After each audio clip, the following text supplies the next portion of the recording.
Jikalau itu dibangun berdasarkan logika, maka ada dua kemungkinan.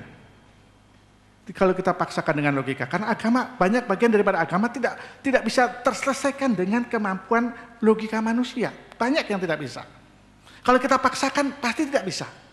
Kalau saya mau, dengan segala keterbatasan dan kebodohan saya coba menjelaskan tentang apa yang saya mengerti tentang Quran. Teman-teman dari Muslim bisa tersinggung dengan saya. Karena keterbatasan yang tidak mengerti saya. Kemudian saya membahas itu, teman-teman Muslim bisa marah sama saya.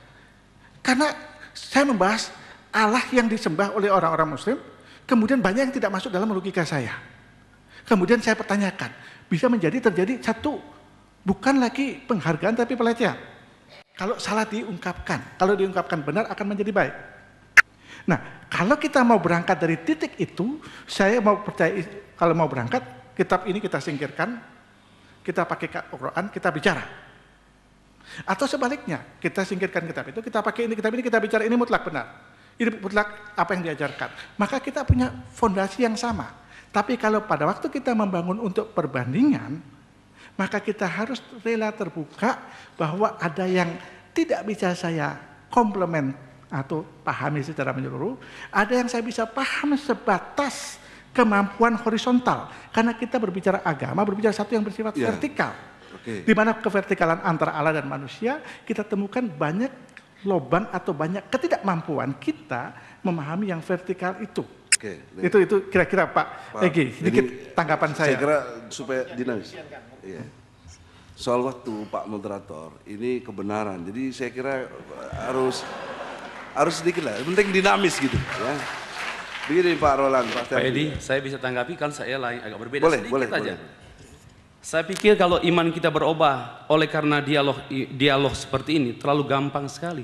Nilai bobot kebenaran diperoleh dalam waktu sejenak, padahal yang kita imani itu sudah belajar terlalu nilainya sangat low, sangat rendah. Yang kedua, mari kita melihat sesama kita dalam perspektif historis, biblical, teologis, dan filosofis. Dan saya ingin mengangkat, saya pikir konsep-konsep yang keliru tentang Kristen oleh karena Bapak Ibu mengambil sumber yang tidak valid. Ambil kepada kelompok liberal. Di Eropa pengaruh sekularisasi, jangan jadikan pijakan. Itu mereka bukan Kristen.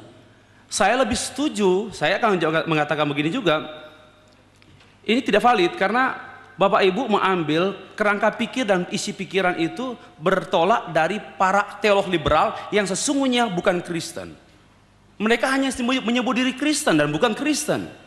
Itu maka sekali lagi saya minta maaf. Saya pikir kita pertemuan untuk bukan menyatukan persepsi, tapi membuat kita satu dalam hal hidup bersama. Gitu Pak. Oke, jadi kan tadi kategorinya saya buat batasan 3, objektif, sistematis, dan toleran. Ternyata mentalitas teman-teman, ya kita anggap juga saudara-saudara sebangsa dan setanah air. Ya, kalau yang di sini banyak seiman, seislam. Sikap toleran itu memang ternyata susah. Nanti implikasinya bernegara, berdemokrasi segala macam jadi susah. Karena kayak sekarang presiden nggak mau ngaku kalah gitu loh, padahal sudah kalah begitu. Nah, tapi nggak apa-apa, kita nggak usah terlalu memaksakan seperti Anda, saya setuju. Jadi kita objektif saja dulu dan sistematis. Nanti apakah mau toleran, itu hati nurani kita masing-masing lah ya, pilihannya. Oke. Tapi yang jelas saya sudah ajukan gagasan benar-benar serius dialog kita. Jadi bukan nilainya rendah, Pak Steresbi, bukan karena waktu singkat, bukan, tapi akal. Yang namanya hidayah itu tiba-tiba. Hidayah itu bisa datang kapan saja, tidak menunggu proses waktu lama. Ya, itu di dalam pengertian yang kita pahami, kalau hidayah itu adalah persepsi, dalam konteks ilmiah itu persepsi. Jadi hasil dialog, meskipun singkat, tapi mendatangkan pencerahan, mendatangkan satu kejelasan yang kita bahas, itu namanya kita dapat hidayah dalam dialog ini. Gitu maksudnya, itu namanya hidayah. Hidayah itu kan petunjuk. Apa petunjuk itu dalam perspektif ilmiah? Yaitu persepsi. Persepsi kita clear, bicara tentang kebenaran.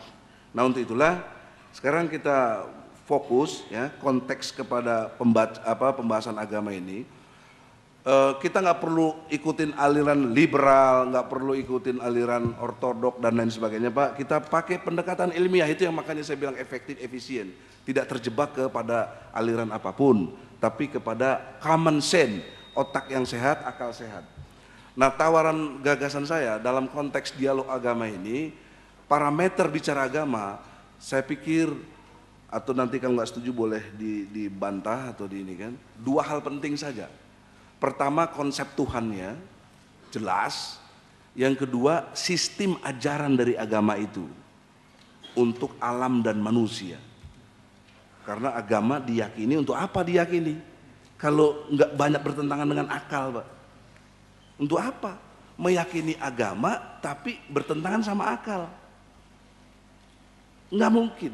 Kalau agama itu benar, akal ini alat dari berpikir kita untuk menseleksi benar dan salah. Jadi kalau kita sendiri tidak mempercayai dari cara berpikir akal kita, hanya karena doktrin orang tua kita dulu yang keliru misalnya, ya, itu Anda bisa bayangkan, ya, logika yang menariknya misalnya, kenapa di Rusia yang mengklaim komunis misalnya tetap juga ada orang yang beragama atau Islam atau Kristen, padahal di sana komunis menentang doktrinnya agama, tetapi tetap ada orang beragama. Berarti apa? Ada logika berpikir di sana. Di sini juga begitu, di Arab Saudi juga begitu, semua di mana-mana. Karena itu pilihan-pilihan. Jangan dikira orang Arab semuanya Islam, ada yang nggak Islam di Libanon, di Syria, di mana banyak sekali. Ya, Israel sendiri itu kan komunitasnya Timur Tengah, jelas malah Yahudi. Maka untuk itu akal sehat, Pak. Kalau tadi logika iman itu nggak bisa didiskusikan, itu sudah yang sakral dan lain sebagainya, saya nyatakan nggak ada manfaatnya beragama, nggak ada gunanya. Untuk apa beragama? Sekarang kita mau apain sih beragama? Kalau tidak menurut yang kita yakini benar. Coba ketika Anda Allahu Akbar, tapi Anda nggak jelas apa itu. Nggak ngerti. Makanya dalam Islam itu ilmu, ya, iman, ilmu, amal, ya, gitu logikanya. Ya kita memang beriman, tapi didasari dengan ilmu. Ilmu, imamu, amal, kata Rasulullah. Ilmu kamu itu yang jadi imam amalan-amalan kamu. Amalan kamu jadi benar karena didasari ilmu. Dan jangan kamu ikuti satu yang kamu nggak tahu. Ini ada Al-Quran di surat Al-Isra ayat 36. Kamu nggak boleh ikuti satu yang kamu nggak tahu. Makanya wajib belajar agama itu. Ngerti minimal 3 hal penting. Konsep akidah, syariat dan akhlak kalau prinsip-prinsip Islam. Nah jadi gitu Pak. Nanti kita bicara konsep Tuhan. Kalau Anda klaim Kristen, konsep Tuhannya itu di mana-mana orang mengkategorikannya dalam satu rumusannya Trinitas. Mau pakai aliran apa juga begitu, Anda Trinitas. Ada Tuhan Bapa, Tuhan Anak, Rohul Kudus, kan begitu. Itu diakui nggak? Itu konsep Tuhan namanya. Trinitas, yang satu kesatuan dari 3 unsur menjadi satu kesatuan. Nah, sekarang kalau kita mau membicarakan Tuhan, jangankan bicara Tuhan. Kalau dalam konteks kita betul-betul ilmiah, mau membicarakan sesuatu, misalnya kita bicara air, apa unsur-unsur air? Dari molekul-molekulnya dan lain sebagainya. Mau bicara handphone, apa unsur handphone? Supaya detail. Nah, sekarang kita bicara Tuhan. Kalau nggak detail jadi hantu. Tuhan, hantu, Tuhan, hantu. Ya. Sama dengan hantu, nggak jelas. Ini gunanya kita ilmiah, gitu. Ya. Sehingga Anda sering nggak bisa jawab sama anak Anda sendiri kalau nanya Allah itu kayak apa, Tuhan itu apa. Sudahlah, sering kita orang tua udah jangan nanya-nanya itu, belum waktunya nanti. Nah, gitu. Padahal kalau kita bisa menerangkan dengan kadar dari anak-anak itu sendiri, bisa kita jelaskan. Nah, kategori untuk bisa disebut Tuhan, batasannya yang pertama absolut. Anda pasti sepakat, nggak mungkin Anda mau bertuhan kepada yang relatif. Lawan dari absolut itu relatif. Ya. Cantik itu relatif. Muda itu relatif. Kenapa? Ada bandingan. Saya bisa disebut muda dibandingkan Pak Abdullah Wasian yang udah ngantuk-ngantuk ini. Ya. Muda, karena ada bandingannya gitu. Ya. Anda bisa disebut wanita karena ada laki-laki. Ini bisa disebut warna hitam karena ada merah, begitu. Tidak bisa disebut hitam kalau ada semuanya hitam. Nah, jadi logika relativitas ini mengantarkan kepada satu bentuk absolut, pengertian yang absolut. Nah, kalau kita mau bertuhan, kategori yang kita harus tuhankan adalah yang punya nilai dimensi absolut. Yang kedua, distinct. Distinct itu lain daripada yang lain. Tidak bisa dia dipersamakan dengan kita atau yang diciptakannya. Karena kalau dia sama dengan sesuatu, mau ngapain bertuhan? Masa Tuhan gondrong, kan lucu Tuhan gondrong. Ya. Atau nggak pakai baju dan lain sebagainya. Jadi perbincangan logika jadi susah gitu. Ya. Atau kalau yang Hindu, Buddha pakai patung-patung representasinya. Karena siwa perusak digambarkan tangannya banyak karena merusak begitu loh. Brahmana karena baik senyum. Kan jadi relativitasnya itu luar biasa begitu loh. Tuhan menjadi tidak distinct, menjadi sama dengan yang lain. Jadi nothing sesungguhnya. Ini logika. Kemudian ketiga, dia harus unik. Unik itu sama dengan satu-satunya, nggak bisa. Ini tidak unik. Kenapa tidak unik? Karena ada yang lain yang bisa sama dengan ini. Ini juga tidak unik. Ya, moderator juga tidak unik, yang pakai jenggot-jenggot gini banyak. Benar. Tidak unik. Nah, jadi kalau mau dikategorikan dia Tuhan, dia harus yang unik. Nggak mungkin, nggak bisa. Itu logika yang sehat kategori, barulah oh itu Tuhan gitu loh. Nah, jadi absolut, distinct, dan unik. Nah, mari kita jujur, konsep Trinitas Anda, benturkanlah logika tadi yang kita yakini, kebenaran tentang yang kita anggap sebagai Tuhan.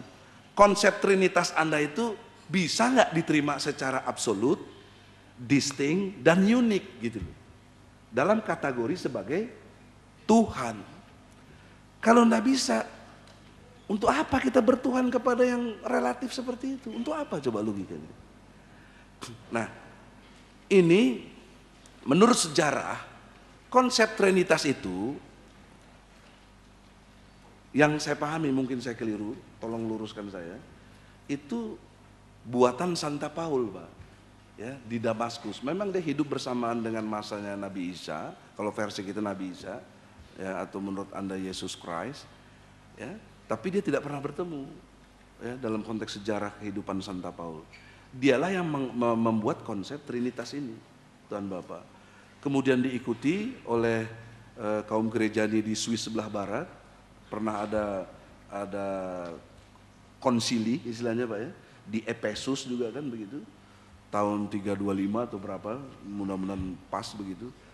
Itu rumusan disebut Trinitas Yesus Kristus sebagai Tuhan pada saat konsili itu. Jadi Yesus dinamakan Yesus sebagai Tuhan itu hasil kongres gitu loh. Hasil musyawarah gitu. Hasil kongres, namanya apa nih Tuhan kita? Yesus. Itu di kongres itu, saudara-saudara. Kalau dalam konteks sejarah yang kita baca di dalam kehadirannya. Karena kalau konteksnya ansih Nabi Isa, dia membawa Injil, dia mengimani Allah. Ya, makanya Anda masih juga nyebutnya Allah. Ya Allah. Kenapa? Yang absolut, distinct, dan unik. Ya. Itulah jarak waktu antara Rasulullah dan Nabi Isa 600 tahun. Kurang lebih. Dan kalau pakai logika-logika, metodologi yang saya bangun seperti ini, dengan objektif, sistematis, kemudian kita toleran sikap kita, jangan pokoknya. Kalau pokoknya itu preman, satpam, dan tentara pada umumnya atau polisi, pokoknya. Tapi kalau orang intelek, orang yang berakal, oh iya, dikasih tahu tuh ngerti gitu. Ya. Nah, untuk itu Di dalam pengertian metodologi inilah kita mesti menyepakati seperti itu. Nah, kalau Islam gimana? Islam sederhana sekali. Qul huwallahu ahad, Allahus samad, lam yalid walam yulad, walam yakul lahu kufuwan ahad. Paling tidak kita anggaplah apa ini Al-Quran wahyu, kita singkirkan dulu lah. Tapi kita lihat materi yang disampaikan oleh isi Al-Quran itu. Anggaplah kita meragukan dulu. Seperti Anda, karena tidak menerima dulu Quran. Ragu, tapi pikir dong, Anda kan punya otak. Pakai otak. Kok ada Qul huwallahu ahad, Allahus samad, lam yalid walam yulad, walam yakul lahu kufuwan ahad. Ini kan kalau dikategorikan absolut, distinct, unik, semua kategori ini masuk. Qul huwallahu ahad. Katakan yang pantas jadi Tuhan itu cuma Allah, nggak ada yang pantas. You mau sebut yang mana coba? Coba sebut yang absolut, distinct dan unik, yang universe, yang menguasai universe, tata ruang. Ada lagi kalau di Quran tuh wal awalu wal akhiru wa johiru wa batidu wa huwa bikulli syai'in alim. Dia yang awal, dia yang akhir, dia yang johir, dia yang batin. Ini kalau mau di breakdown lagi apa tentang kategori yang disebut dengan Tuhan. Jadi jelas gitu. Dia yang mengawali totalitas jagat raya ini dan dia yang mengakhiri. Bicara awal dan akhir ini bicara tentang space and time. Dan Anda mau pergi kemanapun di dunia ini tidak mungkin lepas dari space and time. Tidak mungkin lepas dari ruang dan waktu. Kemanapun Anda pergi, dimanapun Anda berada. Bahkan Anda akan bisa cerdas dengan jawab. Anda bisa jawab? Tolong jawab pertanyaan saya. Anda merasa punya Tuhan yang absolut, distinct dan unik. Bagaimana Anda menjelaskan bahwa Tuhan itu maha tahu? Dari mana Anda tahu bahwa Tuhan maha tahu? Tahukah Anda Tuhan maha tahu? Yang katanya Anda udah ke 60 negara, kemana 300 buku, baca. Sederhana. Tahukah? Jelaskan pada saya, mengapa Tuhan bisa maha melihat? Mengapa Tuhan maha tahu? Maka logika-logika objektif seperti inilah yang saya mau teman-teman. Jadi dialog kita itu bukan menghujat, bukan apa, tapi memang mikir itu loh. Itu artinya mikir, berpikir. Kita sepakati dulu, apa arti berpikir menurut Anda? Menurut saya, berpikir itu membandingkan. Ya. Menurut Anda apa? Kenapa anak kecil kalau ada pisau, ada api, nggak bisa bandingin, dia pegang aja, kemudian api dia ini. Karena belum bisa membandingkan, artinya belum berpikir. Bagi kita, yang disebut berpikir, karena kita sudah mampu membandingkan. Lu goblok lu, nggak mikir, kenapa? Pada saat dia goblok, dia nggak bisa banding, ini salah, mestinya yang ini, kan begitu. Nah, begitu juga ini dalam konsep soal Tuhan, absolut, distinct, dan unik. Pilihan kita, kecerdasan kita, untuk melihat kategori yang berkait dengan konsep Tuhan, absolut, distinct, dan unik. Kita lihat masing-masing agama. Kalau Hindu, Trimurti, dan Trimurti itu diwakili oleh peristiwa budaya Gorinda Das yang membawa Trimurti itu, dan dia bergantung kepada budaya setempat. Makanya Hindu di India dengan Hindu di Bali berbeda amat sangat. Di India misalnya sapi sangat diagungkan, di Bali sapi dipotong jadi kornet gitu. Itu karena memang lokalisasi budayanya, daya serapnya. Tapi konsep Tuhannya Trimurti. Sang Yang Widi ketika mencipta sebagai Brahma, Sang Yang Widi ketika merusak sebagai Siwa, Sang Yang Widi ketika memelihara sebagai Wisnu. Itu Trimurti. Kalau Buddha malah tidak punya konsep Tuhan. Buddha hanya pikiran-pikiran dari Siddhartha Gautama. Tidak ada konsep Tuhan Buddha. Anda boleh tanya sampai kapanpun, sampai kata orang Jakarta, sampai pale ente botak bekutil, tidak ketemu konsep Tuhannya Buddha. Enggak ada. Sebaliknya kalau Hindu, sampai kapanpun Anda nggak pernah ketemu siapa pembawa ajaran pertama Hindu, nggak bakal ketemu. Siapa pembawa ajaran Hindu? Nggak ada. Itu proses budaya, gitu. Kalau Buddha tidak punya konsep Tuhannya. Dia cuma kepada sampai nirvana. Ya, bagaimana sampai ke nirvana yang dilakukan oleh Siddhartha Gautama. Nah, kalau yang Kristen ya sampai terpecah-pecah sedemikian rupa, ada banyak aliran-aliran, nanti aliran mana harus jelas itu. Apa Metodis, apa kalau di sini ada HKBP karena dari Batak ya, dan lain-lain. Di Jerman nggak ada HKBP karena nggak ada Batak di sana kan. Macam-macam. Itu dalam konteks konsep Tuhannya Trinitas, begitu. Itu konsep Tuhan Trinitas. Nah kalau Islam tauhid jelas. Qul huwallahu ahad, Allahus somad. Semua bergantung kepada Allah. Semua relatif, ya, semua bergantung kepada Allah. Lam yalid walam yulad walam yakul lahu kufuwan ahad. Dia distinct, dia tidak sama, dia tidak diperanakan dan tidak memeranakan. Itu distinct namanya. Dan dia satu-satunya, unik. Nggak ada yang lain. Inilah makanya disebut, nih bukan kiai-kiai juga belum tentu tahu nih mana kiai yang sok-sok kiai, ya. Kenapa namanya surat Al-Ikhlas? Tapi tidak ada satupun kata ikhlas dalam surat itu. Belum tentu tahu. Ngajinya belum tamat, belum sampai. Ya. Ini nggak diajarin di pesantren-pesantren, belum tentu. Bukannya kita ini Pak, harus tadi. Bukan saya merasa so tahu istighfar. Ya. Tapi kita mau mendemonstrasikan betapa akal sehat itu, kecerdasan itu menyelesaikan masalah. Jelas, bisa dengan cara kita. Asal kita tadi sikap yang ketiga, makanya mau nggak toleran kita. Kalau kita keliru, oh iya saya keliru. Bahasa Islamnya istighfar, oh iya, aku ikutin kau yang benar. Begitu. Nah kembali ke fokus konsep Tuhan. Jadi di dalam pengertian ini Islam menjawab dengan jelas konsep Tuhannya dengan surat Al-Ikhlas. Kalau mau dijabarkan lagi Anda bisa baca ayat-ayatnya, bisa saya runtut, sudah ada tulisan-tulisan saya tentang itu juga ya, untuk lebih detailnya, tapi tidak pada tempat seperti ini. Kemudian yang kedua, agama setelah kita yakin, oh Tuhannya jelas, konsep Tuhannya jelas. Dari mana Tuhan konsepnya seperti ini? Kita tidak mungkin kenal Allah kalau tanpa Muhammad. Tidak mungkin. Jadi mesti ada yang menyampaikan. Mereka tidak mungkin kenal Kristen kalau tidak ada yang disebut Yesus Kristus yang diyakini. Kalau tadi pembicaraan terakhir sampai dengan apa yang disebut konsepsi ketuhanan secara universal yang memuat sesungguhnya satu saja cukup, absolut saja. Sementara yang kedua, ketiga itu penegasan saja gitu. Kalau dia absolut, konsekuensi logisnya dia menjadi distinct, lain dari yang lain. Karena dia lain dari yang lain, maka dia menjadi unik. Jadi sesungguhnya kategori sesuatu yang bisa disebut Tuhan itu yang absolut, mutlak, totalitas, tak terbatas, tak tertandingi, tak terkalahkan.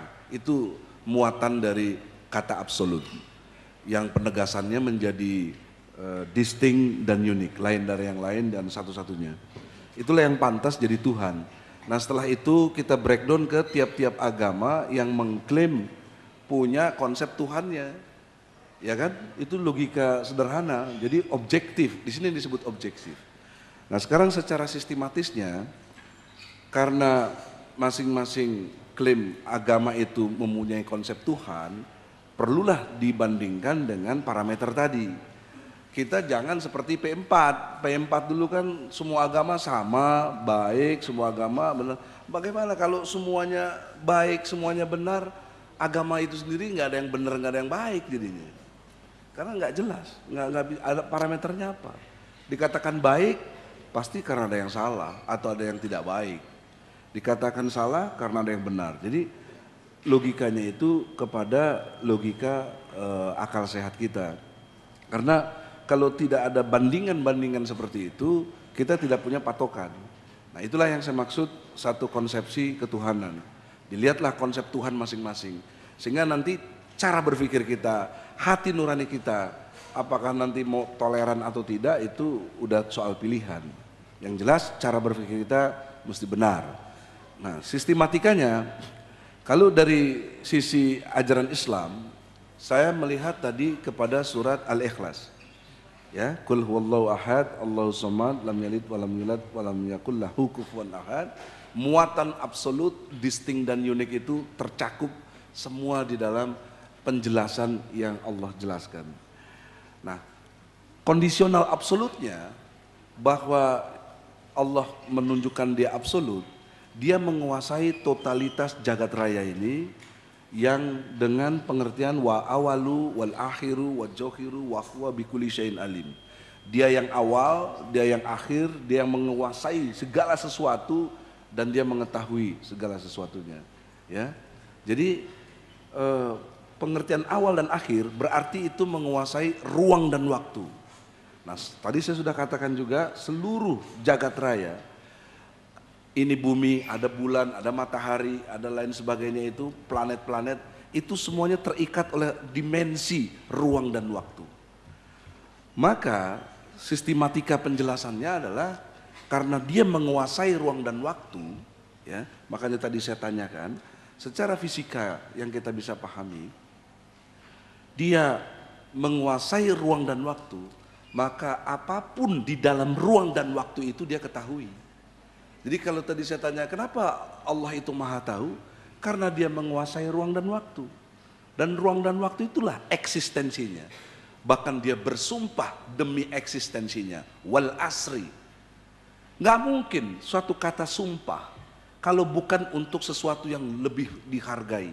Atau nggak mungkin saya sumpah demi pembantu rumah tangga saya, nggak ada. Saya sumpah demi bapak ibu saya, masih masuk akal. Saya sumpah demi diri saya sendiri, potong leher saya, gitu. Nah Allah bersumpah, wal asri, sesungguhnya demi masa, semua rugi. Ilal ladzina amanu dan seterusnya. Kita tahu itu eksistensi dia. Jadi eksistensi dia. Bahkan di surat Toha juga disebutkan, innani anallah, aku inilah Allah. Jadi penjelasan dari ayat-ayat demi ayat yang sedemikian rupa sistematisnya, sampai kita nama Allah itu sendiri, Allah yang memberikan namanya. Jadi bukan Nabi Muhammad yang ngasih tahu dalam arti memberikan nama. Kalau Yesus Kristus yang kasih nama di Efesus itu kongres, ya, di konsili, ya, di Nikae juga pernah terjadi. Bahkan penetapan tentang Natalan itu Pak ya, yang tanggal 25 dan lain sebagainya itu kontroversi sekali. Pernah tanggal 3 Maret sampai 6 Januari juga pernah. Nah kenapa jadi tanggal 25 Desember itu disesuaikan dengan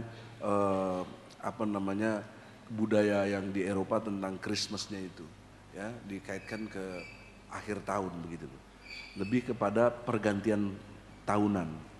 Nah ini yang kita lihat dalam baca sejarah.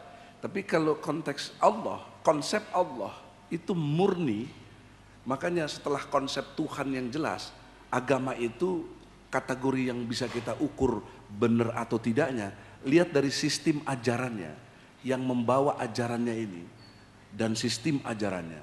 Nah yang membawa ajaran kita ini kan Rasulullah Muhammad SAW.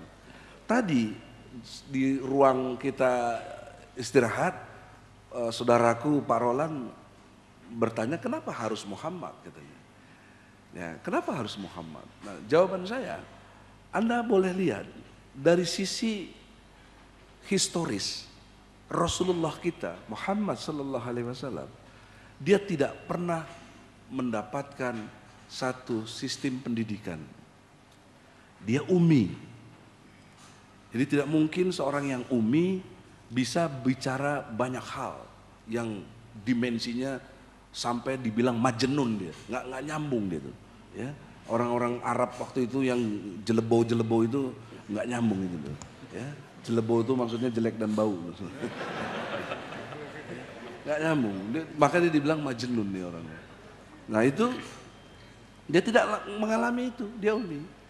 Yang kedua, dia tidak mengalami intervensi pendidikan dari sistem keluarga, tidak. Bapaknya telah meninggal sebelum dia lahir, kemudian setelah dia lahir dia dengan ibu susuan, tidak dengan ibu kandungnya. Maka peristiwa orang tua tidak mempengaruhi Rasulullah. Kemudian yang ketiga, dimensi lingkungan, budaya seputar di mana dia hidup, seputarnya adalah jahiliyah. Dan seluruh dunia, Anda boleh lihat bahwa setiap manusia relatif ya, dalam konteks yang dibandingkan masing-masingnya, terpengaruh sistem pendidikan, terpengaruh orang tua, terpengaruh lingkungan. Inilah manusia tumbuh dan berkembang. Tapi Rasulullah menurut pemahaman saya secara historis dibuktikan dengan jelas terjaga betul-betul dia utusan Allah. Maka apa yang Rasulullah sampaikan ya, ini menjadi satu garansi yang bisa dibenarkan yang disebut dengan kitab suci. Tidak ada sedikit pun logika yang bisa menyalahkan. Tunjukkan pada saya satu ayat saja yang di Quran yang secara logik tidak bisa masuk akal kita atau susah ya.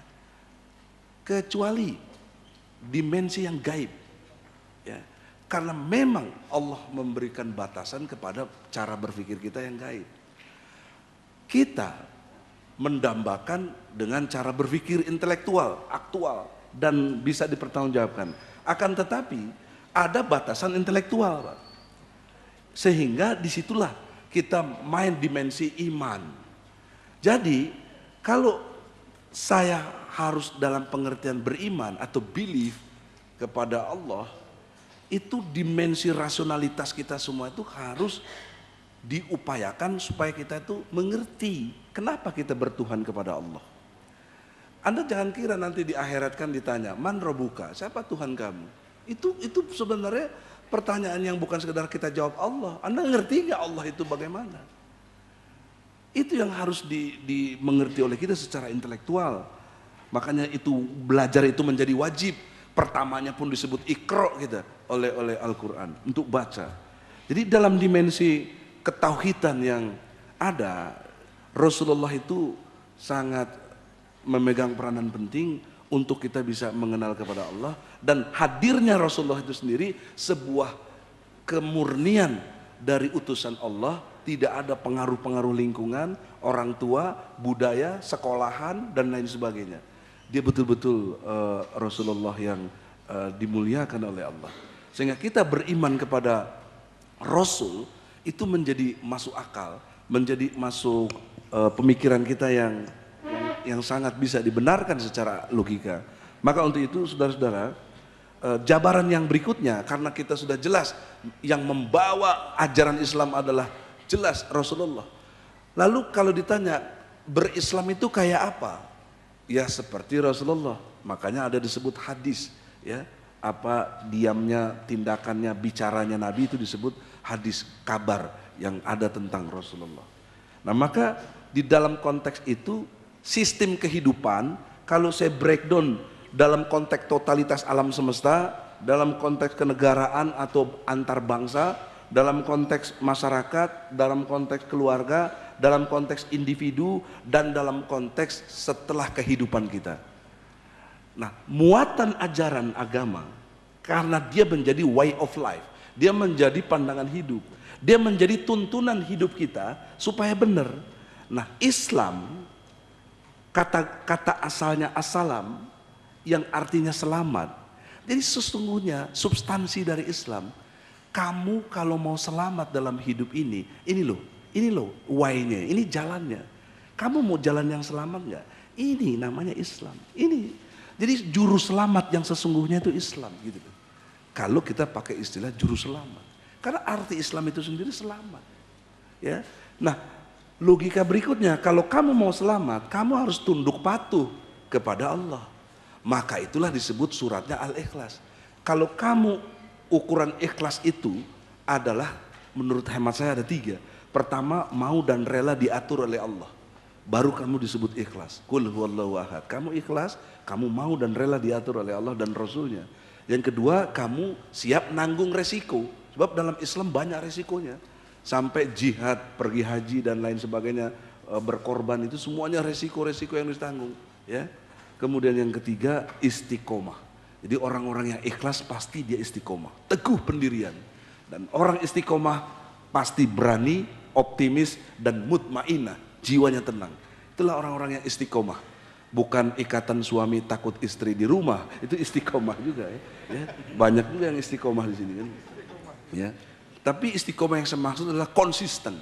Dia teguh pendirian dengan ciri dia cerdas, berani, optimis dan mutmainah jiwanya. Nah, kalau dalam konteks ini, maksud saya dalam sistem dan cara hidup, saya berani katakan bangsa Indonesia tidak ikhlas Tuhannya Allah. Tidak ikhlas. Apa buktinya? Karena bangsa Indonesia tidak mau dan tidak rela diatur oleh hukum-hukum Allah. Sampai hari ini. Padahal Allah sudah kasih kesempatan kepada Amin Rais sebagai pemimpin MPR yang bisa membuat agenda-agenda bagaimana supaya selamat hidup ini dengan konteks syariat Islamnya itu. Supaya Anda ngerti, jangan alergi dengan syariat Islam. Islam itu keselamatan. Muatan Islam ada 7 dalam konteks sosial berbangsa dan bernegara. Pertama, keadilan. Kedua, kedamaian. Ketiga, kesejahteraan. Keempat, ketertiban. Kelima, kesetaraan. Keenam, kebebasan. Ketujuh, keselamatan for everybody, termasuk Anda. Anda nggak usah khawatir. Kalau Islam tegak, Anda selamat, Anda aman, Anda adil, meskipun Anda kafir, boleh. Gitu loh. Itu logika Islam. Jadi tidak ada paksaan. La ifra afidin, nggak ada yang dipaksa, nggak boleh. Ya. Asal sudah ngerti logika-logika ini semua. Nah untuk itu, saudara-saudara, ini sistem ajaran jelas, tegas dalam berbangsa dan bernegara. Jelas dan tegas di dalam kita berkomunikasi dengan antar bangsa dan lain sebagainya. Maka Islam dalam konteks yang sampai paling soal individual, ya, soal individual, ya, yang privasi, yang hak asasi, dalam konteks yang saya pahami, tidak ada sistem perkawinan kecuali dari Islam. Tidak ada. Saya sudah lihat Hindu, Buddha, termasuk Kristen. Tidak ada. Bagaimana syariat perkawinan dari masing-masing agama. Tidak ada, kecuali dari Islam. Padahal itulah cikal bakal untuk tumbuh berkembangnya keluarga, masyarakat, bangsa dan negara semuanya itu. Ini yang harus dipahami. Itu sistem jelas bagaimana. Kalau tidak ada aturan yang jelas dalam konteks Islam, ya, maka kita tidak bisa kenal halal dan haram. Kita tidak kenal muhrim dan bukan muhrim. Itu semua yang perkenalkan sistem ajaran Islam. Itu dalam konteks ketertiban, dalam konteks keselamatan buat semua dan semuanya. Dan yang lebih dari itu lagi, tidak ada ajaran agama manapun dalam konteks sistem hidup ini yang bicara tentang hukum waris. Tidak ada, kecuali Islam. Islam yang bicara tentang hukum waris. Artinya apa? Dari mulai manusia lahir sampai dia meninggal, Islam mengcover persoalan itu semua, yang detail, yang Quran itu sangat detail. Kalau surat An-Nisa ayat 11 dan 12 tentang waris itu, ya, ada sepertengah, seperdelapan, ada sepertiga. Anda bayangkan abad ke-15 yang lalu, ya, jadi abad ke-6 kurang lebih begitu, sudah bicara prosentase atau perperan atau pembagi-pembagi yang sekarang baru dikenal dalam dunia matematik. Itu abad kan gimana nggak Muhammad dibilang majnun, ya. Nggak sanggup Arab Bahlul itu semua itu, ya. Benar, ya. Nggak sanggup. Gimana setengah, seperenam, abad ke-6 dulu. Nggak mungkin kalau ini bukan wahyu Allah yang luar biasa yang menguasai ruang dan waktu, space and time, ya. Maka untuk itulah kehadiran Rasulullah dengan segala sistemnya itu. Kenapa juga dia harus dengan Aisyah, sebelumnya dengan Khadijah?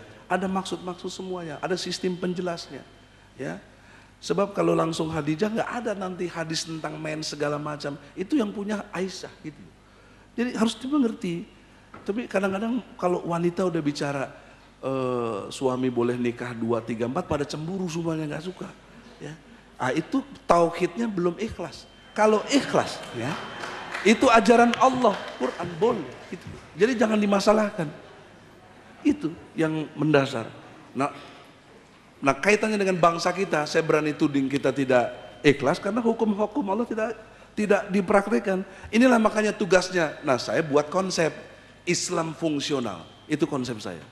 Islam fungsional dari kategori 2 saja, kapasitas dan otoritas. kapasitas tokoh-tokoh Islam, ada yang profesor doktor, ada yang kiai haji dan lain, itu kapasitas. Masing-masing ada yang punya otoritas. Nah kita bersyukur sekarang ketua MPR kita punya kapasitas dokter, punya otoritas ketua MPR, ketua partai Islam. Nah, kalau nanti pemimpin MPR tidak juga berlaku hukum Allah, penipu ngaku partai Islam itu, omong kosong. Mana kader-kader PKS juga, boleh kita diskusi di sini. Benar. Jangan ulangi lagi yang kayak Amin Rais, tidak bisa menjelaskan Islam. Jelaskan dong Islam itu, sehingga orang nggak banyak salah paham dengan Islam. Islam dipepet sedemikian rupa, dipojokkan sedemikian secara politik, dibuat radikalisme, dibikin seolah-olah yang membuat bom-bom dan lain sebagainya. Jelaskan dong. Yang membuat Islam jadi tidak bersinar adalah tokoh-tokoh Islam semua yang merupakan disfungsional. Kapasitas dan otoritasnya tidak digunakan untuk menjelaskan Islam yang sejelas-jelasnya. Harus dijelaskan. Saya bisa jelaskan begini tentang Islam. Islam itu keadilan, kedamaian dan lain sebagainya. Nah untuk itulah saudara-saudara, kita fokus kalau mau diskusi. Jadi parameter diskusi soal agama itu kepada dua hal penting, konsep Tuhannya, memenuhi absolute distinct unique, atau yang keduanya mengenai sistem ajarannya sampai kepada dimensi yang paling individual dan dimensi yang akan datang setelah kematian, tentang waris, tentang apa semuanya. Ada enggak? Kalau enggak, ngapain beragama yang begitu? Ngapain untuk agama? Tip X saja tuh Quran semuanya tuh. Enggak ada itu, enggak ada gunanya. Hadis saya tinggalkan aja lah. Mendingan di mana-mana juga di Amerika nggak pakai Pancasila, nggak pakai Quran, pada maju-maju, kan jadi begitu logika kita. Nah, tapi kenapa itu tetap kita penting? Karena akal kita Allah kasih, kalau benar yang selamat, ukuran benar selamat itu, ini loh Islam. Islam itulah keselamatan. Jadi begitu, Pak pendeta-pendeta yang saya hormati. Jadi saya nggak nunjuk yang ini, saya baik-baik nunjuknya, ya. Tolong diperhatikan logikanya, ya, logika yang pas, yang bisa ini. Jadi kalau Anda yakin, yang Anda yakini Yesus Christ itu absolut, buktikan absolut. Saya udah buktikan Allah itu absolut, distinct dan unik, sampai sistem ajarannya, sampai yang membawa ajarannya dengan jelas, gitu loh. Mudah-mudahan kalau nggak jelas nanti saya bikin jelas lagi. Assalamualaikum warahmatullahi wabarakatuh. Saudara sekalian, sudah lengkap. Artinya dari kedua pihak sudah menyampaikan paparannya. Berikutnya adalah diskusi, dialog yang akan dilakukan oleh para panelis. Saya atur demikian, saya akan mulai dari pihak Kristen satu orang, kemudian dijawab oleh pihak Muslim satu, terserah siapa yang dituju nanti. Kemudian giliran pihak Muslim menanyakan, terus begitu bergantian, ya, tidak sekaligus tiga enggak, tapi satu persatu. Saya beri kesempatan terlebih dulu Pak Roland. Saya persilakan Pak Roland. Baik, terima kasih Bapak Moderator dan Bapak Ibu yang saya hormati yang ada di sini. Saya tertarik dengan pernyataan Bapak Dr. Egy Sujana tentang absolut. Absolut yang dipahami adalah yang diilhamkan Allah kepada nabinya, dan nabi yang dipercaya memberikan ilham dan menepati, sebagaimana Bapak Ramli Nasri tadi, Bapak Kiai Ramli Nasri tadi katakan bahwa pada Isya 2/3 kemudian dilengkapi secara lengkap oleh Nabi Muhammad SAW. Saya sangat tertarik dengan itu. Minta maaf kalau saya tidak mampu mengucapkan dengan benar. Saya minta maaf karena saya tidak biasa mengucapkan dengan itu. Maafkan saya. Nah,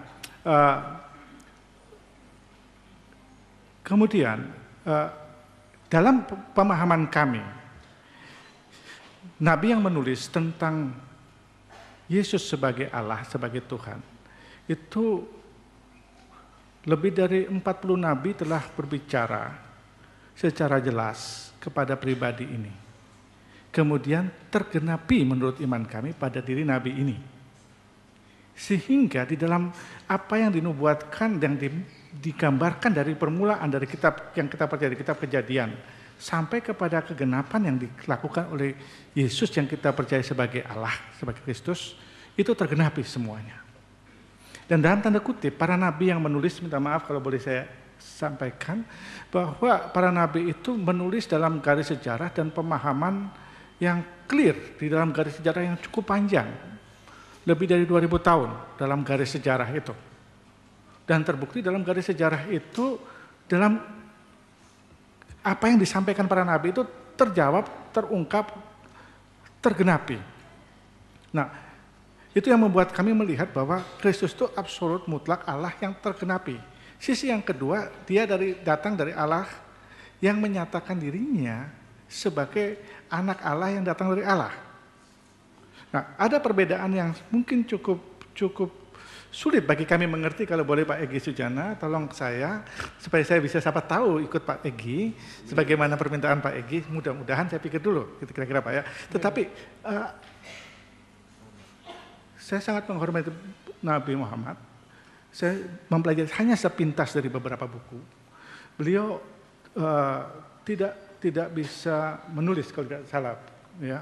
Beliau mendapatkan wahyu dari Allah. Saya sangat menghargai wahyu itu. Nah, sejauh mana kita bisa menerima bahwa wahyu itu benar? Karena ukuran benar yang Bapak sampaikan itu saya ingin tahu, saya ingin pelajari bagaimana wahyu itu benar. Apakah seseorang atau siapa yang memberikan itu kepada dia? Bagaimana dan bagaimana saya harus percaya bahwa itu benar? Apakah bisa itu benar? Sehingga membuka wawasan kami kebenaran yang Bapak maksud.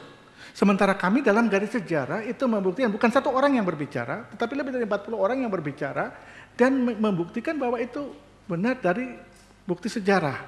Kemudian di dalam kitab Injil para penulis ini adalah para penulis yang meneliti. Termasuk Lukas yang meneliti. Seluruh peristiwa itu diteliti dan tulis secara, dan mereka memang mengadakan penelitian dan penulisan secara jelas di dalam tulisannya. Dan dipertahankan pada waktu menulis dalam konteks sejarah yang immediate atau sesaat setelah peristiwa itu terjadi, jaraknya tidak lebih dari 10 tahun, 15 tahun kemudian ditulis dalam sejarah itu. Walaupun kita tahu pada masa itu sangat sulit menulis, membuat bahan tulisan, dan ternyata lebih dari sekian naskah yang ditemukan, lebih dari 24.000 naskah yang ditemukan, ternyata itu cocok satu dengan yang lain. Sehingga pertanyaan tadi Bapak Kiai Haji Ramli Nasri itu sangat menarik buat saya, bahwa yang mana yang salah, dasar salahnya apa gitu loh. Harus ditarik lengkap. Kalau hanya satu-satu memang bisa terputus, tapi harus lengkap.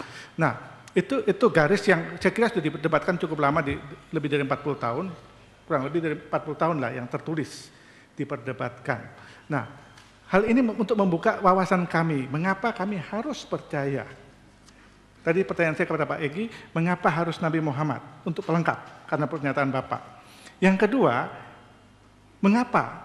Bagaimana itu tertulis dan siapa yang membimbing sehingga memungkinkan bahwa itu betul-betul mutlak, benar. Dasar kebenarannya di mana?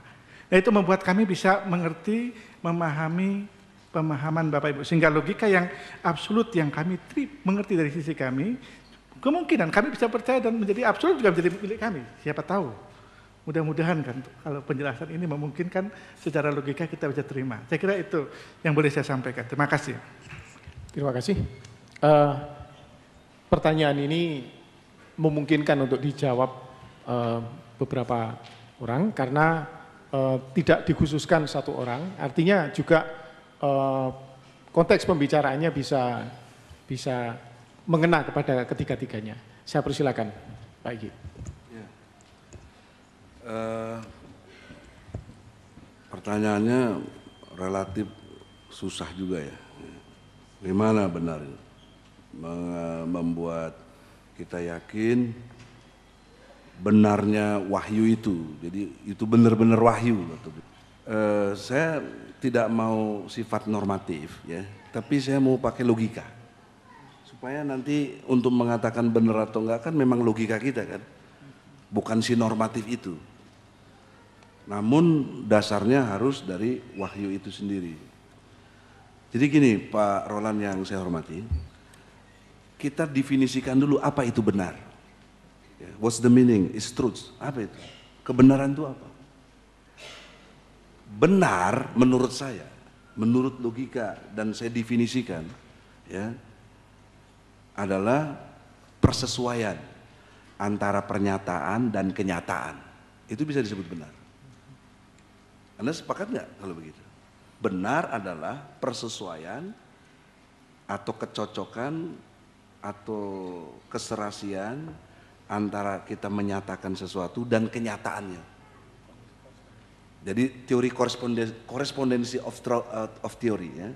Ya, jadi teori of correspondency sama juga begitu.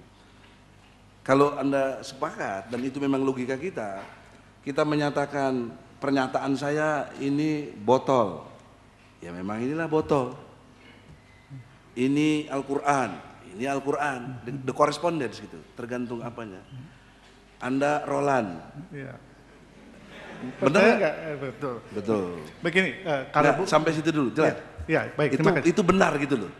Nanti kalau itu logika itu kita terima, baru saya masuk ke bagaimana cara membenarkan atau menyatakan wahyu itu benar gitu loh. Bisa diterima sampai sini dulu? Bisa. Ya. Bisa. Alhamdulillah, Anda sudah mulai toleran, saya senang. Alhamdulillah. Nah, jadi begini, Pak Roland yang saya hormati. Misalnya, ada pernyataan di Al-Quran, ya, mungkin saya mohon bantuan moderator, Anda bisa baca surat 3 ayat 6, coba. Kalau Pak Roland suruh baca kan belum bisa nanti. Bisa bahaya Pak, jangan. Tapi ini Quran, jadi saya nggak bacain, nggak saya karang. Pak Stervi juga gitu ya, mudah-mudahan diresapi dengan baik. 3 ayat 6. Dialah yang membentuk kamu dalam rahim sebagaimana dikehendakinya. Tak ada Tuhan melainkan Dia yang maha perkasa lagi maha bijaksana. Saya bertanya dulu Pak Roland. Ya. Saya nanya, kenapa wajah Anda seperti ini? Pertanyaan yang baik sekali. Kenapa? Karena saya Terangkan secara ilmiah, kenapa wajah Anda seperti ini? Kenapa? Kenapa wajah Stervi gitu? Kenapa ini begini botak ini? Tapi gelarnya MBA, makin botak aja. ada yang ciptakan Pak? Hah? Ada yang ciptakan begini? Nggak usah percaya menciptakan, nggak ada. Ilmiah aja, nggak usah pakai teori-teori yang menciptakan. Karena saya dilahirkan demikian Pak. Nah, itu artinya Anda tidak tahu. Gitu. Sama halnya, yang sok-sok jago matematik, fisika, tolong jawab pertanyaan saya. 1 dibagi 0, berapa? Berapa? Wah, kalau ilmiah katanya jawabannya begini Pak. Lambang tak terhingga, betul nggak? Itu artinya tidak tahu. Tak terhingga kok dibilang hebat. Artinya itu tidak tahu. Tak terhingga apa? Ya nggak tahu. Dia coba malu bilang jawab tidak tahu kan malu. I don't know gitu, malu gitu. Jadi maksudnya supaya kita ngerti bahwa ada batasan otak kita Pak. Ada batasan pengetahuan kita yang nggak sampai dimensi kepada yang mestinya nanti yang maha tahu itulah yang menjelaskan. Nah makanya ayat ini menjelaskan kamu kan nggak tahu sesungguhnya. Saya pernah tinggal di Jerman Pak, saya kuliah di sana sempat. Saya tanya sama seorang dokter ya, warum deine Gesichte we hear, saya bilang. Why your face like this, gitu. Kalau bahasa Inggrisnya. Kalau tadi yang pernah bahasa Jermannya begitu Pak. Dia nggak bisa. Dia bilang, is West S nih katanya. I don't know, saya nggak tahu. Katanya. Nah kalau nggak tahu nih baca Quran dong. Ya. Tapi ya terus ngelengos namanya. Jadi saya berkesimpulan saudara-saudara, orang menolak Islam 2 potensial besarnya. Sebabnya gitu. Pertama, kebodohan, kedua kesombongan, itu saja. Kalau orang itu nggak bodoh, nggak sombong, Islam pasti diterima, pasti, siapapun. Karena ini otak ini semua sama. Saya nanya di mana-mana sama. Sekarang logikanya gini ya, kita balik. Kita sekarang langsung pindah, saya langsung pindah Kristen itu. Terus apa langsung logika saya jadi berubah?